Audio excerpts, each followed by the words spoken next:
The key if you are someone who experiences a lot of overthinking, and you would say that you experience a lot of anxiety, is to actually just start doing more and thinking less. Now, people who typically have these tendencies to overthink things create a lot of stress for themselves, and they paralyze themselves from taking action. And the reason why I know this is because this was me. I never identified with being an anxious person because it's never beneficial to identify as one. But I was very aware of the fact that sometimes I would think a little bit too much. And at one point in my life, I had to just make the simple habit of deciding more. Deciding and not even worrying about whether it was the right decision or not, but just deciding to decide, to practice the skill of deciding and getting out of the head. And a lot of great experiences ended up coming from that, to where I would postpone the overthinking to say, well, even if it's not the best idea, just do it. All right, just do it. On the weekend, we had a great weekend.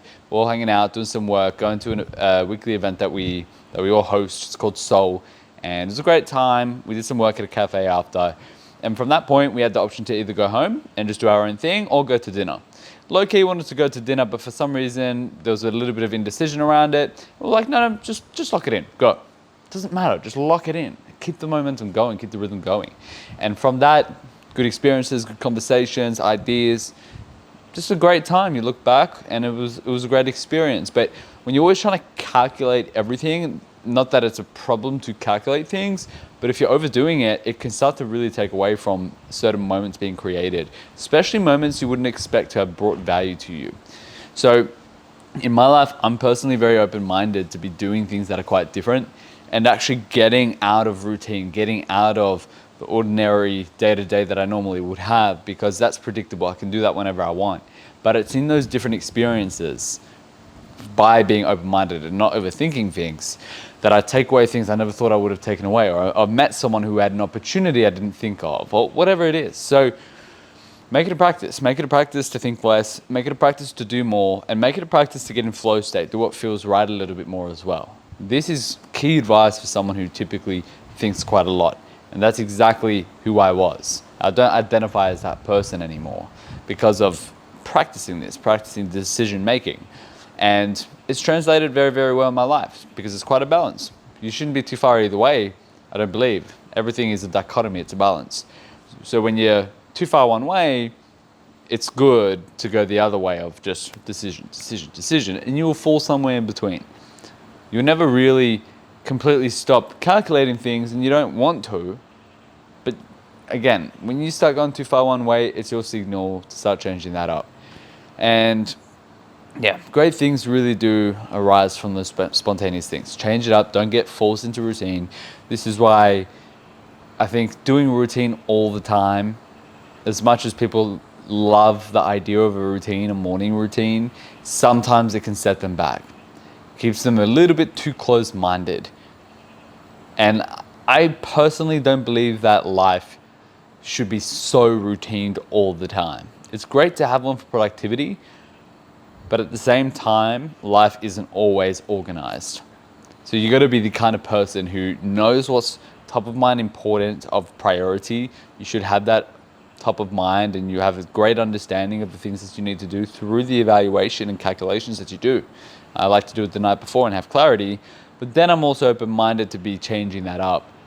And I won't always take those opportunities where it's something different, but I go with my gut feeling, with my intuition, and I do allow when those opportunities arise, especially when it's around good quality people. You just never know what really comes of that. And there's always a time and place, and there's always a time where it's actually like, no, go home. You know, if you're gonna be up way too late, you're gonna feel like shit for the next day, something's important is on the next day, then maybe you make a decision to stay in. And there's no right or wrong. It's a constant navigation. But I'm just saying, for the personality type, if you are watching this and you experience a lot of that overthinking tendency, start doing more. Get out of your head. Let's simplify things, and you'll be very surprised with how much more fun of an experience of life that you do have when you start getting out of here and paying attention to here. There's so much power here, especially when you're already the kind of person who does have a work ethic and who does have drive. That comes automatically when you're really aligned with something that you love to do. But then when you can take the logical brain out all the time and allow that presence in the now to come through, you're really powerful because you're paying attention to real world cues. You're being intuitive with the energy of the room. And because you're naturally driven, you're not going to laze around. So I find that's a great combination. There's a lot of power behind that. When you're overthinking too much and you're not present, you miss opportunities, you miss things that could have helps you get leaps ahead. So be in the now, be more present, get out of the head a little bit more, allow yourself to be open to new opportunities, make a habit of deciding faster, and really you'll just feel better about life. Life won't feel so daunting. You won't wake up and be like, oh, I do all these things again. It actually becomes more fun because you're more present. You're actually out of your head dreading the moment. You cannot dread the moment if you're just in the moment. You know what I'm saying?